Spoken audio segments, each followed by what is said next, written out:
Em nome do Pai, do Filho e do Espírito Santo. Amém. Ó Deus, que mostrais a luz da verdade aos que erram, para retomarem um bom caminho, dai a todos os que professam a fé, rejeitar o que não convém ao cristão e abraçar tudo o que é digno deste nome.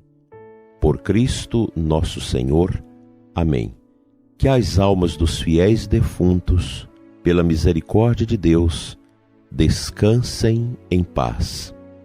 Dileto e amado ouvinte, iniciemos nossa semana de atividades com o coração na luz do amor que vem de Deus. Só pela fé o justo vive. O cristão é chamado a ser justo e a viver da fé. Quantos sofrimentos nós temos acolhidos nos últimos tempos, sobremaneira os sacerdotes que estão aí atendendo as pessoas, confessando as pessoas, visitando os doentes, acolhendo os sofredores, e a gente vê quanto sofrimento, quantas dificuldades as pessoas têm vivido neste tempo. O que eu digo para você que me escuta neste momento e que passa por tribulações, nós como cristãos temos a nossa dinâmica, a nossa metodologia de vida para conviver com as dificuldades e aprender com elas. Deus nos dá uma capacidade de sabedoria, e a sabedoria bíblica, a sabedoria que Deus nos concede, ela é muito maior do que todos os conhecimentos que nós podemos adquirir na escola, na universidade, nas leituras. Pois a sabedoria que Deus nos dá, ela é um dom do Espírito Santo, que vem do alto, que nos preenche por dentro, que nos dá esta força interior para compreender aquilo que parece incompreensível diante da lógica dos homens. A sabedoria que Deus nos dá, ela traz a lógica do próprio Deus. E a lógica dele é aquela que nós precisamos acolher, que é o entendimento, que é a ressignificação das coisas. Eu ouvia de um filho que perdeu a mãe e o pai em tão curto espaço de tempo, a mãe com a doença já degenerativa e o pai com a Covid. Ele, diante dos desafios de tudo que aconteceu, ele partilhava comigo a fé, o amor a Deus, o testemunho do meu pai e da minha mãe, a formação que eu recebi deles, me capacitaram para superar esta dificuldade. Isso é sabedoria de Deus. Você, diante dos mistérios da vida, dos sofrimentos, você tem aquela tranquilidade de alma para acolher as dores, à luz do mistério da paixão de Cristo, à sombra da cruz, e a gente vai adiante. A gente supera. Portanto, eu vejo que há uma grande opressão nesse mundo causado por essa peste medonha, que nós precisamos aprender a lidar com isso. Nós precisamos colocar a fé em ação, porque a fé me traz a sabedoria de Deus para compreender aquilo que eu não consigo compreender, que humanamente o meu lado humano não consegue entender, porque o orgulho me breca para compreender isso. O mundo nos oprime com toda esta realidade, com tudo de maldade que vem junto com a pandemia, as mentiras, as desolações, as incertezas. Então é preciso colocar a certeza da fé, a força da fé em ação. Nós temos esse tesouro que é a fé. Toda a opressão que vem sobre as pessoas de Deus, elas precisam compreendê-las a partir da fé. É o que o povo de Israel viveu no Egito, a opressão terrível do faraó. Mas o povo entendeu aquilo a partir da fé, e Moisés foi propondo todo o caminho da libertação. O novo Israel, que é a igreja, vive também esta opressão dos faraós desse tempo. Os que perseguem a igreja, uma mídia pagã, ateia, irresponsável, que dissemina todo um veneno contra a família, contra a fé, contra Deus. É o faraó desse tempo. É a nova ordem mundial que parece que só enxerga estas realidades cristãs que precisam ser destruídas, inclusive a família, propondo aborto, propondo ideologia de gênero. E o Papa Francisco definiu muito bem tempos atrás, que é uma coisa do diabo, e é mesmo, que vai dividindo, que vai criando a astringência, insegurança nos pais. Nós cristãos precisamos tomar consciência de que as coisas de Deus são maiores do que essas ideologias. Eu vejo o nosso povo da igreja, gente que está aí comungando, gente que trabalha na comunicação, na educação, na cultura, que está aí conosco na igreja e que adere a essas ideias, que acolhe essas mentalidades pagãs profundamente nocivas à salvação das almas. Nós precisamos depurar o nosso interior, ter consciência da necessidade. Nós precisamos buscar a verdade. A verdade é Cristo. A verdade não é Mao Tse-tung, não é Hitler, não é Karl Marx, não é Feuerbach, não é Durkheim, Max Weber, Engels. Não é esse povo que determina a verdade para nós, como Antônio Gramsci e tantos outros. A verdade é Cristo, meu prezado ouvinte.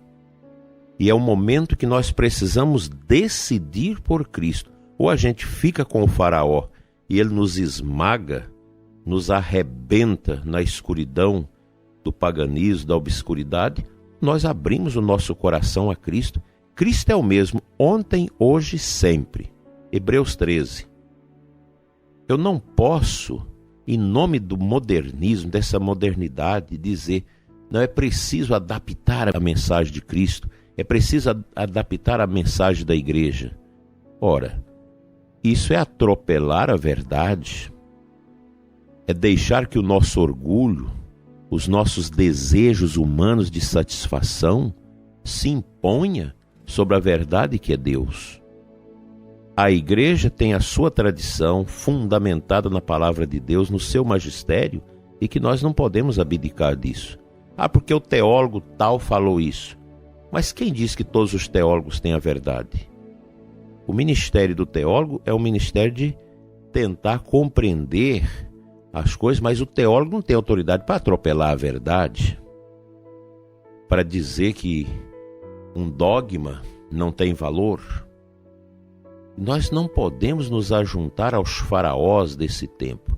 Que Deus nos livre da opressão desse mundo, do paganismo, que quer tirar a candura da nossa fé e nos controlar num caminho de obscuridade, num caminho perigoso que vai nos jogar no calabouço da tristeza e da desolação. Vamos à palavra de Deus.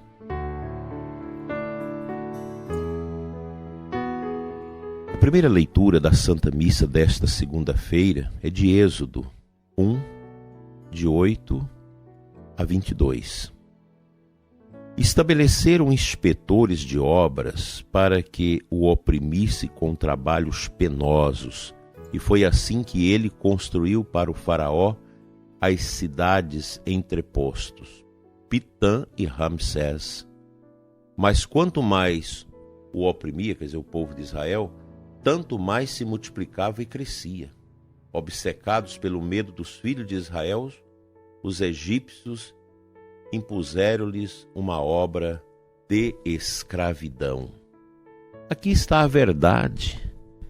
O cristianismo é sempre uma pedra no sapato do paganismo, do ateísmo, dos que querem controlar a vida das pessoas, dos que querem impor as suas misérias, suas ideologias, as suas mentalidades, geralmente contra a vida, contra os valores. O cristianismo é sempre isso.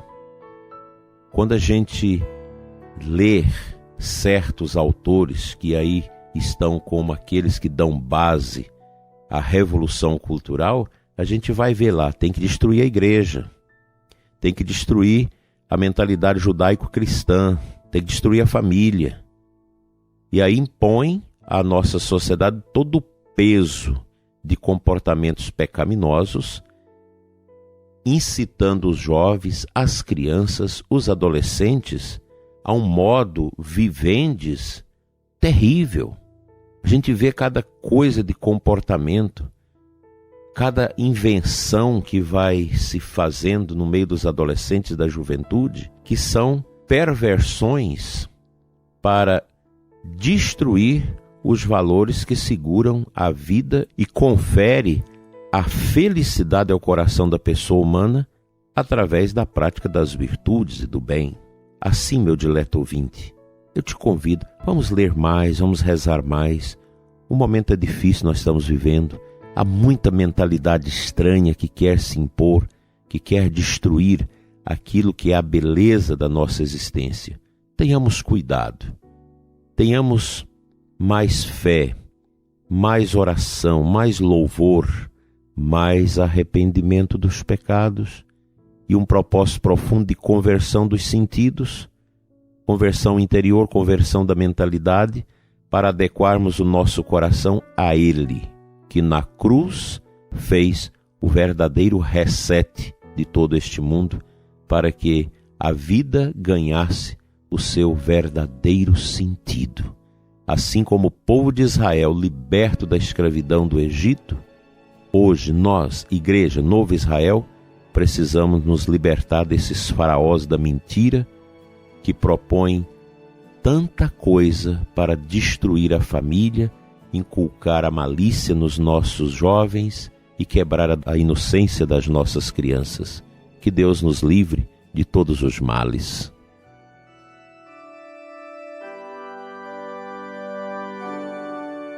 Pai de bondade, Deus de amor, abençoa nossa igreja, Senhor. Abençoa nossa paróquia. Abençoa nossas famílias, nossas pastorais, nossos grupos de oração. Abençoa os serviços de evangelização da nossa igreja.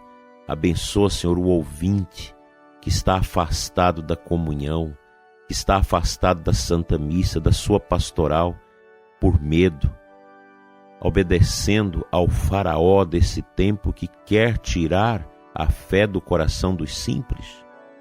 Dai-nos, Senhor, a força de voltar ao altar, de voltar à comunidade, de voltar à paróquia, de voltarmos ao Teu amor.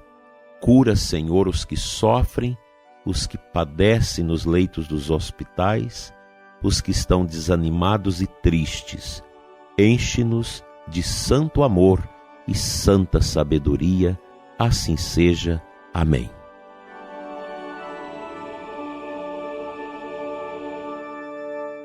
Pela intercessão da Virgem Maria, a Senhora das Vitórias e da Consolação, seja abençoado você, sua família, seu trabalho e seu dia, e o seu coração se transborde de fé. Em nome do Pai, do Filho e do Espírito Santo. Amém. Até amanhã, se Deus nos permitir.